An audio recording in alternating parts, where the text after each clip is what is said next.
Police ह्या दंडाला, 4 police ह्या दंडाला, म्हणजे एका आरोपीसारखी स्थिती आमच्या मंत्री महोदयाची त्या ठिकाणी झाली. मला त्याच्यावरून त्यांच्यावरून माझा सुरतचा सुद्धा किस्सा आठवते. कारण की बरं झालं महाराष्ट्र पोलिसांनी आमचे मंत्री महोदय नशे में धुन नाही ते असं काही म्हटलं नाही.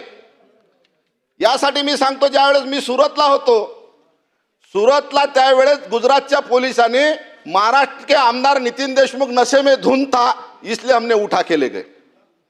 रातचा 3:30चा दरम्यानचा टाइम होता अध्यक्ष महोदय.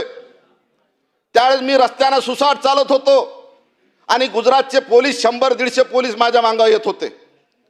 मंत्री महोदय तर महाराष्ट्रामध्ये होते, ज्या मातीत जन्माला आले त्या महाराष्ट्रातले होते, त्या महाराष्ट्रातले पोलीस होते.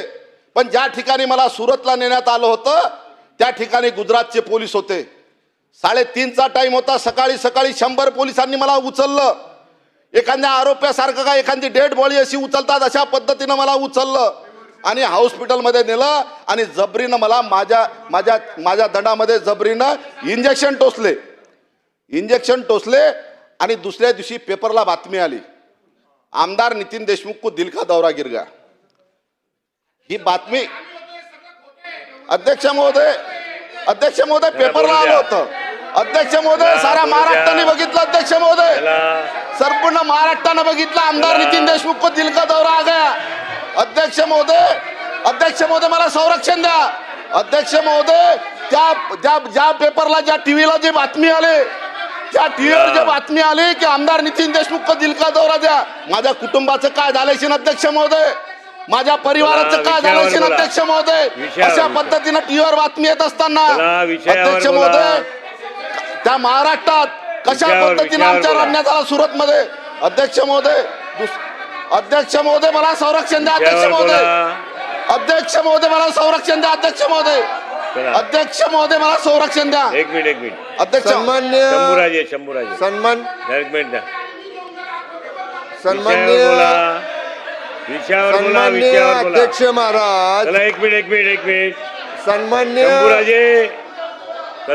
सन्मान्य सदस्य नितीन देशमुख साहेब हे अंतिम आठवडा प्रस्तावावरती बोलतायत प्लीज. आणि आता अंतिम आठवडा प्रस्तावावरती बोलताना महाराष्ट्रातली कायदा सुव्यवस्था पार गुजरातच्या कायदा सुव्यवस्थेकडे नेऊन त्यांनी सोडली.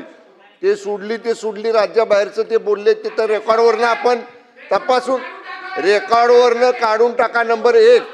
आणि परत ते काय म्हणतायत त्यांनी माझा पण उल्लेख केला, ते सुद्धा मी त्याला सांगेन की आपण विषयाशी संबंधित बोलताना संबंधित सदस्याचं नाव घेताना आधी नोटीस दिलं पाहिजे. ही काय प्रश्न उत्तरं चाललेली नाहीत.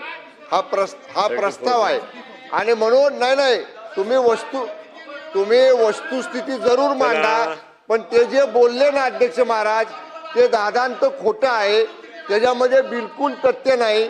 त्यामुळं रेकॉर्डवरनं आपण हे सगळं काढून टाकावं आणि आता त्याला थांबवा बोलण्यापासून.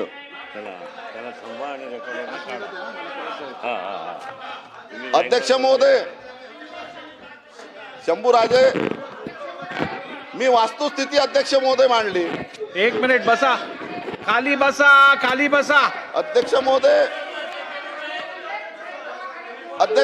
मी वस्तुस्थिती मांडली. सभागृहाला मी हे अवगत करत आहे की 4 वाजता सन्मान्य मुख्यमंत्री महोदय उत्तर देणार आहेत.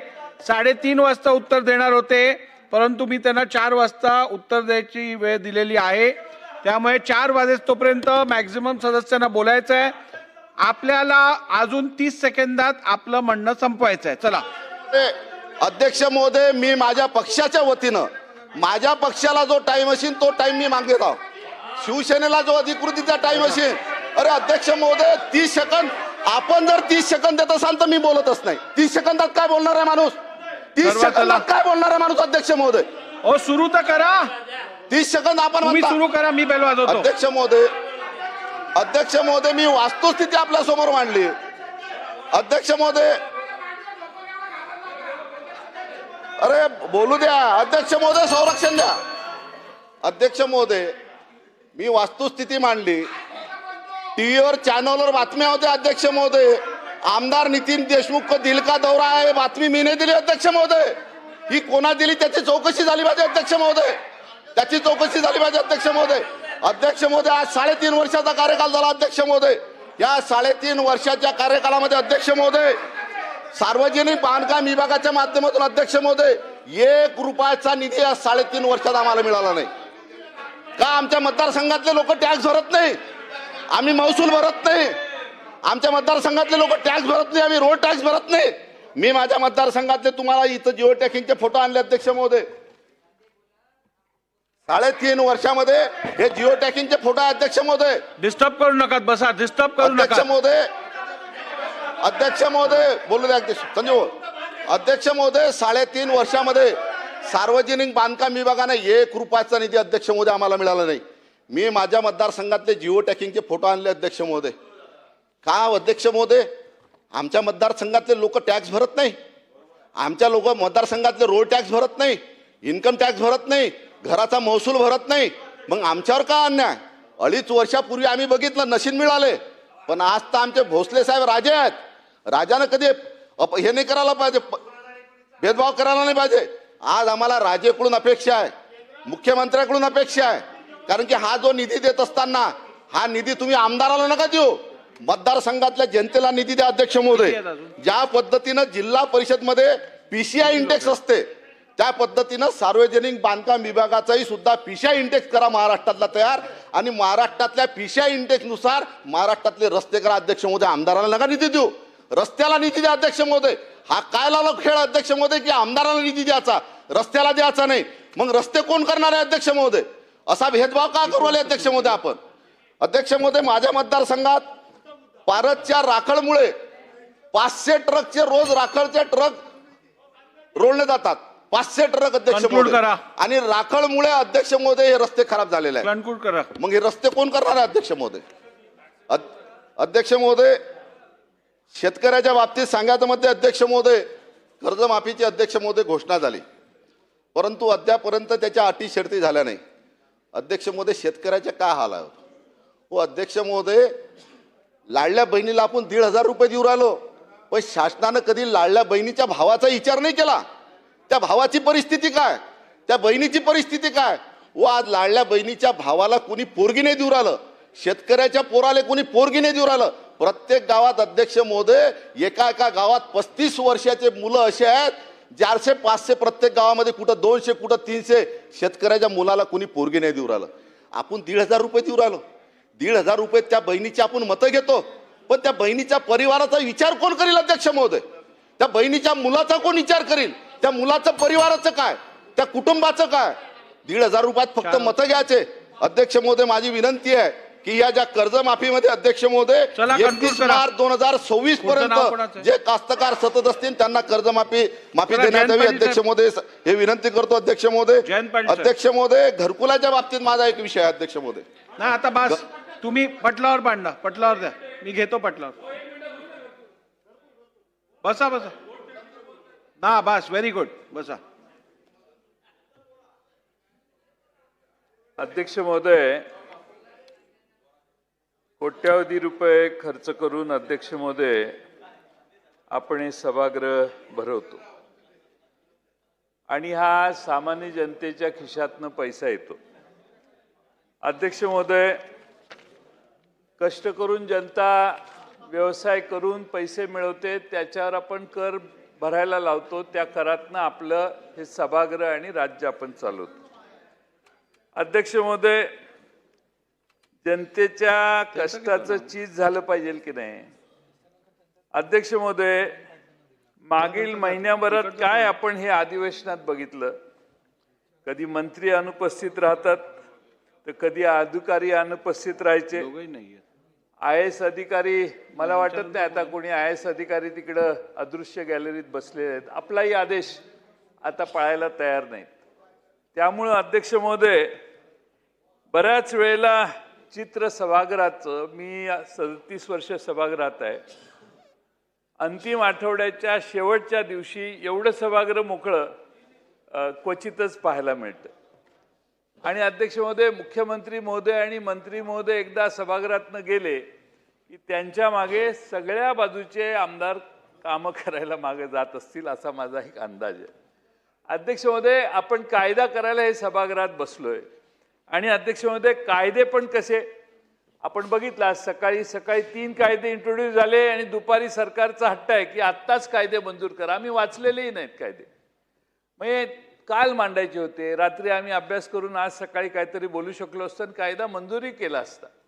पण अध्यक्ष महोदय, अशा पद्धतीनं सभागृह चाललेलं मी आत्तापर्यंत कधी बघितलं नाही. आता एक साधं उदाहरण अध्यक्ष महोदय देतो. 293 वरच्या चर्चा पहिल्या आठवड्यात झाल्या, दुसऱ्या आठवड्यात झाल्या, तिसऱ्या आठवड्यात. मुख्यमंत्र्यांनी तर एकदा जाहीर केलं शुक्रवारच्या आज सगळ्या चर्चेची उत्तरं आम्ही देतो, पण ती आली नाही त्यावेळी. नाही, त्यावेळी नाही आली. आणि नंतर सबसिक्वेंट आठवड्यात चुकीचं जाऊ नये, कारण हे एक मिनिट आपण तपासून घ्या, तपासून मी मग काढा. तपासूनच सांगतोय आपल्याला. या संदर्भात पहिल्या 2 आठवड्यांची जी चर्चा झाली त्या संदर्भातली उत्तरं शुक्रवारी येणं अपेक्षित होतं, ती उत्तरं झाली. त्यानंतर शेवटच्या आठवड्यात म्हणजे गेल्या आठवड्यातली जी 2-3 प्रस्ताव होते त्यावरची उत्तरं आज आली आहेत. आज काय आहे, आज 4ही प्रस्तावावरची एकदम उत्तरं द्यायला लागलो आपण, म्हणजे असं कधी झालं नव्हतं अध्यक्ष महोदय. आणि आज अंतिम आठवडा प्रस्ताव हा 5वा विषय आहे ज्याला आपण 3:30लाच संपवणार असं मगाशी घोषित केलंय. आता आपण तुम्ही सगळ्यात जास्त दिलदार आहात असं मला या सभागृहात दिसते. तुम्ही 4 वाजेपर्यंत आमची वेळ वाढवून दिलेली आहे. अध्यक्ष महोदय, मी हे यासाठी सांगतोय की आपण 293चे प्रस्ताव बनवून का, मला तर आता अलीकडे असं वाटायला लागले की नियमित होणारं कामकाज म्हणजे लक्षवेधी. म्हणजे मला समजतच नाही हे अधिवेशन आहे का लक्षावेधीशन आहे. अध्यक्ष महोदय, अधिवेशनात लक्षवेधी 3, 4, 18, 20 आणि कशासाठी हे.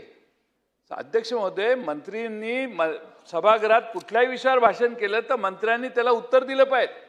पण आमदारांचा दोष नाही आहे, सदस्यांचा दोष नाही आहे. मी सदस्यांना कुणालाही याच्यात दोष देत नाहीये. पण अध्यक्ष महोदय, पहिल्या दिवसापासून जवळपास संपेपर्यंत लक्षवेधी चालू आहे. सदस्यांना का दोष देत नाही अध्यक्ष महोदय, कारण 293च्या विषयात अनेक सदस्य अनेक विषय, हे सगळे लक्षवेधीचे विषय जे आहेत ते बहुतेक सगळे लक्षवेधीचे विषय वेगळ्या विषयावर मांडू शकतो आपण. सब्जेक्टवर बजेटवर बोलू शकतो, बजेट नंतर विषयांवर डिमांड्सवर बोलू शकतो. या 4, 5, 6 ज्या 293 आल्या त्याच्यावर सदस्य बोलू शकले असते. आणि त्यामुळे अध्यक्ष महोदय, आपलं काय चाललंय, लक्षवेधीला जास्त टाइम जातोय आणि मूळ 293 सारखे विषय संध्याकाळी 7 वाजता येतात. आम्ही तर कधी हा अनुभव केलेला नाही. आम्ही सांगून दमलो, पण आता आमचं काही चालत नाही कारण संख्येचा परिणाम दिसतोय तो कदाचित. पण अध्यक्ष महोदय, माझी विनंती आहे की अनेक विषय सभासद उपस्थित करतात, ते सार्वजनिक महत्त्वाचे असतात. कार्यवाही करणं, मंत्र्यांकडून उत्तर देणे अपेक्षित असतं.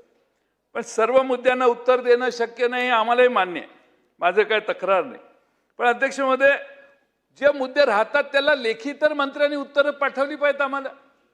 मी सभागृहात जे मुद्दे मांडले, आधी बजेटच्या वेळी मांडले, सगळे विषय मांडले, मला कधी उत्तर एखाद दुसऱ्या विषयाची उत्तर आली, बाकीच्या विषयाची उत्तरच येत नाहीत.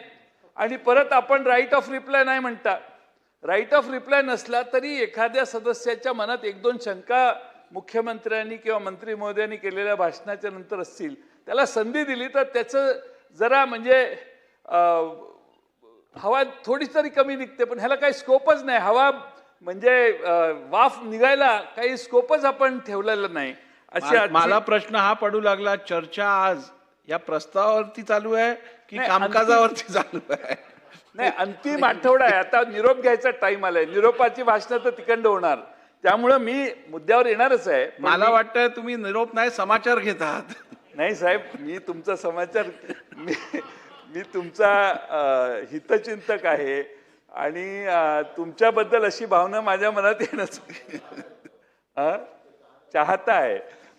माझ्याबद्दल मी आपल्या सभासदांच्या वतीनं सांगतोय की काय हे होतंय. 250 सभासदांनी सही करून पत्र दिलेलं लक्षवेधी घ्या म्हणून. ते काय एकदा मी गोळा करायला सुरुवात केली, मी तिकडून फिरून आलो, तर मी सगळ्यांच्या सह्या गोळा करून घेऊन येऊ शकतो, काय प्रॉब्लेम नाही, आपले सगळे मित्रच आहेत. पण आलं की सह्या करायच्या, कारण प्रत्येकाला स्वतःची लक्षवेधी मांडायची असते. प्रत्येकाला प्रायोरिटी आहे लक्षवेधीची, मी नाही म्हणत नाही, पण कंट्रोल करायचा अधिकार तुमचा आहे आणि तो कंट्रोल करायला नियमावली जी आहे ती 3 ते 4. अभिमन्यू तुमचा अभिमन्यू होऊन देऊ नका. बसा.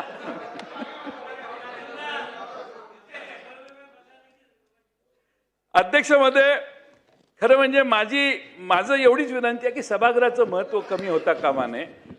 कुठल्याही सदस्यांनी भाषण केलं आणि त्यांना उत्तर देता नाही आलं तर मंत्री महोदयांनी त्यांच्या मुद्द्याला पत्रलेखी कळवलं पाहिजे. ही नवी प्रथा किंवा पूर्वीच ती आम्हाला पूर्वी यायची, आता मधल्या काळात बंद झाली आहे.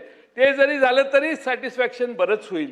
त्यामुळे प्रत्येक प्रश्न किंवा मंत्र्यांनी जर एखादी विनंती केली आमदारांनी, तर अध्यक्ष महोदय काय झालं? अहो काय झालं, आता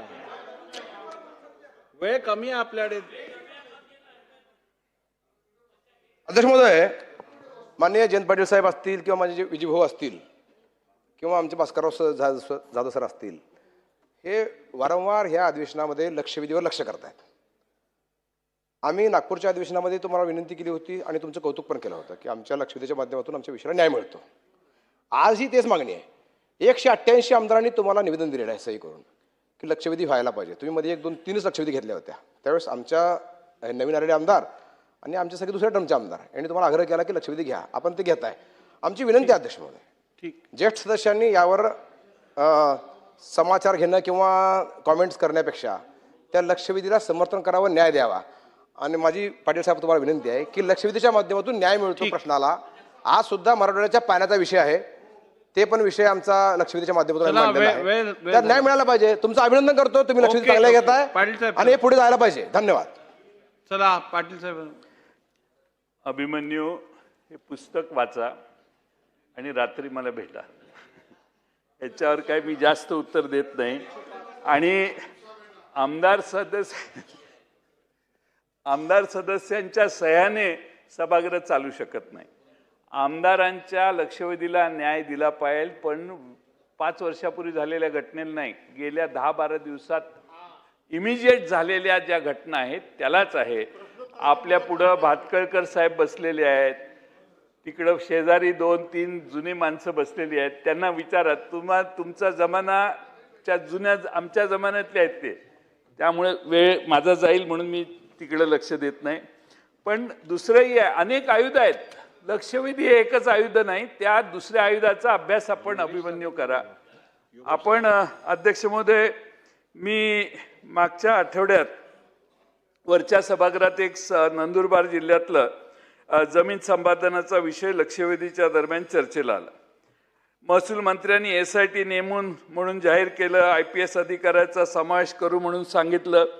अध्यक्ष महोदय, मार्चला काहीतरी 10 मार्चला त्याचा SITचा GR काढला. मंत्र्यांनी वरच्या सभागृहात सांगितलं की IPS अधिकारी नेमू SIT मध्ये, पण अध्यक्ष महोदय GR निघाला त्यावेळी IPS अधिकारी नेमला नाही. म्हणजे मंत्र्यांचा आदेशच खाली पाळला जात नाही, असं प्रशासन कसं वागू शकतं? मग प्रशासनावर वचक नाही का? शेवटी सभागृहाच्या मध्ये जे आश्वासन दिलं तर मंत्र्यांचा वचक नाही हे दाखवणं हे माझा उद्देश नाही आहे. पण सभागृहात जे झालंय, जे बोललं गेलंय ते तिकडं नोट करून त्याप्रमाणे ॲक्शन व्हायला पाहिजे. अध्यक्ष महोदय, खरं म्हणजे त्या प्रकरणामध्ये आदिवासी जमीनचे हस्तांतर बिगर आदिवासीला करण्यात आलं, ते देखील मंत्र्यांचे आदेश डावलून मंत्र्याचे आदेश सचिवाने बेकायदेशीररित्या रद्द केले आहेत. या जमिनीचा भूसंपादनाचा निवाडा 8 लाखावरून 163 कोटी रुपयापर्यंत अधिकाऱ्यांनी संगनमताने वाढवलाय. या सर्व